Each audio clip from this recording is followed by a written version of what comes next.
जय श्री कृष्णा। राधे राधे।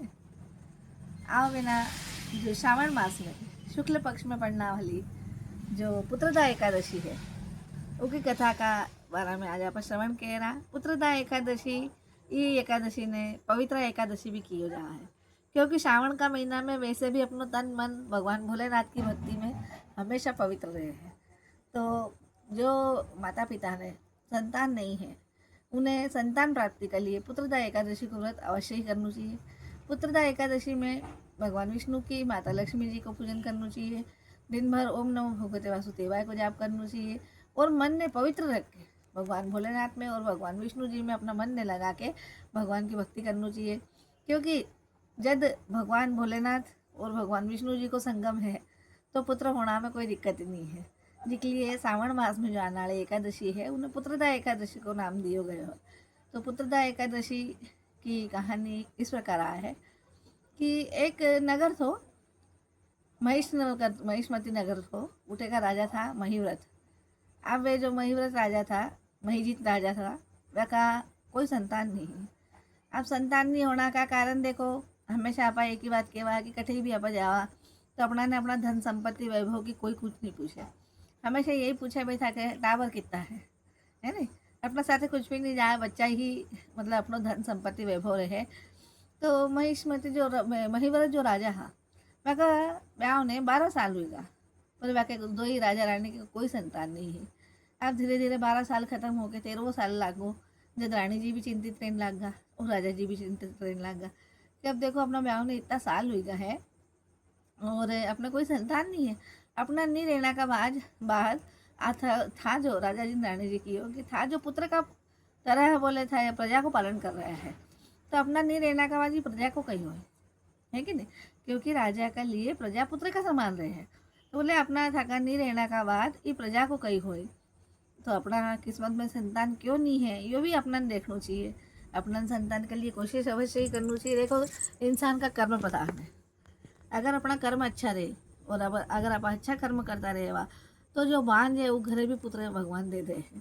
जो घरे भगवान संतान को सुख दे ही नहीं है, उसका घरे भी अगर उसका कर्म अच्छा है, कर्म प्रधान है, तो वो घरे संतान भगवान जरूर दे है। तो राजा जी जो है वे सबका लोकप्रिय है, मतलब प्रजा को वे बहुत अच्छी तरीके से पालन करता है। प्रजा ने बिल्कुल अपना बेटा बेटी ने आपा कैसा हर सुख दुख का आपा समझा है, वैसा राजा जी प्रजा का पूरा सुख दुख समझता है। और प्रजा ने पुत्र की भाषी मतलब पुत्र का जैसा वे मतलब हर चीज़ वह की समझता है। तो प्रजा भी बाकी बहुत बहुत सम्मान करती और बहुत अच्छा राजा हवे। तो एक दिन कहीं जैसे राज्यसभा लगी तो राजा जी पूरी प्रजा ने बुलाया। तो पूरी प्रजा पहले तो एकदम ये विकास बोले आज राजा जी अपन सबने क्यों बुलाया है, कई कारण है। तो भी सब नर नारी जीता हा सब गया और प्रजा में राजा जी का साथ खड़ा हुआ। तो राजा जी एक ही बात की हो, सब पूरी प्रजा ने पूछो कि बोले बताओ मारकनु थान कोई ने कोई तकलीफ है कहीं। तो प्रजा की हो कि नहीं राजा जी, मारकनु मतलब थका कनु तो मान कोई तकलीफ नहीं है। बोले देखो मैं प्रजा को बोले पालन बहुत अच्छा करूँ है। मैं तालाब खुदवाया, मैं नदी खुदवाई, मैं स्कूल बनवाई, मैं मतलब सबकी खेती बाड़ी सबको भरण पोषण सबको बहुत अच्छे ध्यान रखूँ है। जिस घरे कोई संकट है उठे मैं खुद जाके खड़ो हूँ है। पर बोले फिर भी बोले देखो हमारा किस्मत में संतान सुख नहीं है। तो बोले मैंने बोले हमारा बाद हमारी था कि सबको कही हुई हमारी प्रजा को कही हुई, यह चिंता मैंने बहुत सता रही है। तो प्रजा भी एकदम सुन के नतमस्तक होगी, बोले यह बात तो सही है। अपना राज देखो अच्छा लोगों का साथ है, सब लोग सब भगवान सब अच्छो ही करे। तो प्रजा भी बिल्कुल बिछा नीचे गर्दन करके खड़ी हुई और फिर बाद में घर जाके सब अपना अपना विचार करियो कि राजा जी के सही बात बोल रहा है राजा जी। विचार करियो कि अपना राजा ने संतान नहीं हुई तो सही में राज्य कौन चलाए। फिर है तो जो मंत्री होना प्रधान जी जो जो देखो हर राजा को मंत्री रहे प्रधान जी रहे, तो वे दो ही का दो ही विचार करो और गांव का हम विचार करो कि अपन नहीं हो तो कोई बोला तपस्वी मुनि कन चला। और मैंने पूछा कि भाई वहाँ का राजा ने संतान क्यों नहीं है। तो बोले ठीक है। अब जो प्रधान जी हाँ जो मंत्री जी हाँ वे गया घना जंगल में गया तो एक आश्रम बनल हो। आश्रम में जो लोमेश ऋषि है भगवान ब्रह्मा का पुत्र वे तपस्या करता है। तो वे तपस्या करता है तो ये दो मतलब सब पूरी प्रजा भी गई और जो प्रधान जी हाँ मंत्री जी हाँ वे भी गया। राजा जी और रानी जी तो घरे ही शोक मग्न हाँ कि भाई वहाँ के संतान नहीं है तो माँ का नहीं रहना का बाद माँ जो तो है माँ को धन संपत्ति वैभव इन्हें भी कौन संभाली, माँ की प्रजा की रक्षा कौन कह रही, ये मतलब मैं चिंतित ही रिया करे और भगवान को नाम लिया करे। जितने एक ही करे उठ गया तो लोमेश ऋषि ने मिलिया है, मतलब ऋषि जी कने गया, सबका से प्रणाम करया। इतना सबने एकदम देख के ऋषि जी भी एकदम मतलब परेशान हुई, बोली कई बात है, इतना सब एक साथ भागन क्यों आया। फिर वे सबका सब कियो है, प्रजा भी कियो है और मंत्री जी वगैरह भी सब कियो।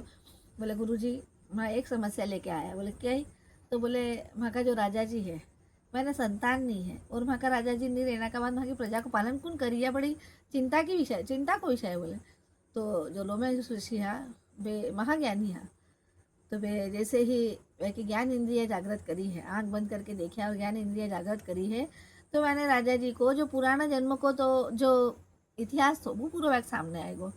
फिर राजा वे लोमेश ऋषियन की है प्रजा ने और मंत्री ने सब ने कि बोले पिछला जन्म में ठाकुर राजो जो है वो बेच थो बनियो थो, तो बोले यो है नहीं, बोले व्यापार कर लिए अन्य उन्य देश तो उनमें घूमतो रहते हो।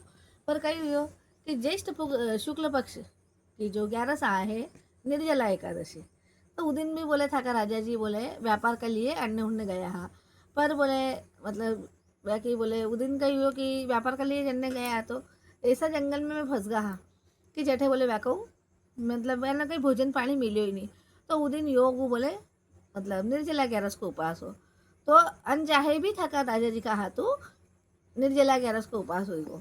तो बोले 12 के दिन जब राजा जी कहीं नहीं खायो पियो और जब 12 के दिन बोले नदी दिखी सामने और पानी पीने गया, तो जटे में पानी पीने गया उठे ही एक गाय नई नई ब्याही हुई, मतलब उन्हें बछड़ो हुई ही हो गया है गाय ने, और गाय और बछड़ो दो ही पानी पीने गया नदी में। तो ये राजा जी टिच टिच करके मैंने दूर कर दिया। बस इतना ही दोस्त हो राजा जी को कि मैं गाय ने पानी नहीं पी लिया और गाय ने और बछड़ा दो ही ने हटा के और है तो खुद पानी पी लिया। वो दोष का कारण बोले क्योंकि गाय बछड़ा के साथे थी और गाय मतलब अभी बछड़ा ने जन्म दिया ही वो थोड़ी देर पहले, तो बोले राजा जी ने बोले वो दोष को बोले मतलब वो पाप को दोष लगे हुए जी कई कारण बोले राजा जी ने पुत्र की प्राप्ति नहीं हो रही है। तो बोले देखो गुरु जी जब था इत तो बता दियो, तो इत तो और बताओ कि पुत्र सुख माँ का राजा ने कैसो मिली। तो राजा जी बोले है ऋषि जी बोले श्रावण मास में शुक्ल पक्ष में जो पुत्रदा एकादशी आ है उन्हें पवित्र एकादशी भी बोले हैं और पुत्रदा एकादशी भी बोले हैं। तो श्रावण मास में भगवान विष्णु जी का साथ भगवान भोलेनाथ भी रहे हैं और भगवान भोलेनाथ को हमेशा पाए यही कहवा है पुत्र होने की करे इच्छा कोई जो ही निश्चय ही बरसाते हुई। तो भगवान भोलेनाथ भी बोले वक्त आते हैं, तो राजा जी और थे और पूरी प्रजा सब मिलके बोले पुत्रदा एकादशी को व्रत कर जो और 12 के दिन पारण करके रोज जितना भी था लोग उपास कह रो वो को फल बोले था राजा जी की जो हो सके भगवान था राजा जी की मनोकामना पूरी करे था कि सबकी मनोकामना पूरी करे और था देश में राजकुमार की उत्पत्ति हो जा। जैसे ही श्रावण मास को महीनों आयो शुक्ल पक्ष की पुत्रदा एकादशी आई है, पूरी प्रजा राजा जी रानी जी मंत्री जी सब मिल के उपास करियो है और उपास करके 12 के दिन पारणो करके ब्राह्मण भोजन करवायो, यथाशक्ति से अपने दान दक्षिणा दी, गोदान करियो, मतलब अन्नदान वस्त्रदान गोदान राजा जी जितो बनियो उतो सब दान धर्म 12 के दिन करियो है और 11 के दिन भी रात्रि जागरण करियो है और सबका सब मिलके फिर संकल्प छोड़ियो कि भाई आज की जो माँ की पुत्रदा एकादशी को व्रत माँ करियो है एको पुण्य माँ का राजा रानी ने मिलियो। तो सब मिलके वे पंडित उनका साथे वे व्रत को संकल्प राजा जी ने दियो है। तो उसका कारण भगवान की ऐसी मेहरबानी हुई कि 5 सावन शुक्ल पक्ष की एकादशी नहीं आई है पुत्रदा एकादशी जी पहले राजा जी का राजकुमार जन्म लिया है और आनंद उत्साह मतलब भयंकर तरीका वो आनंद उत्साह हुआ है और राजा जी की हर मनोकामना भगवान पूरी करी है। तो जो भी मतलब दंपति है जिन्हें संतान नहीं है उन्हें पुत्रदा एकादशी को व्रत अवश्य ही करना चाहिए जिसका कारण अपना घरे संतान हो जा है। जैसा राजा रानी ने भगवान संतान दी है वैसे सबकी संतान सबने संतान दे और भगवान सबकी संतान अजर अमर रखे। बोलो राधे राधे।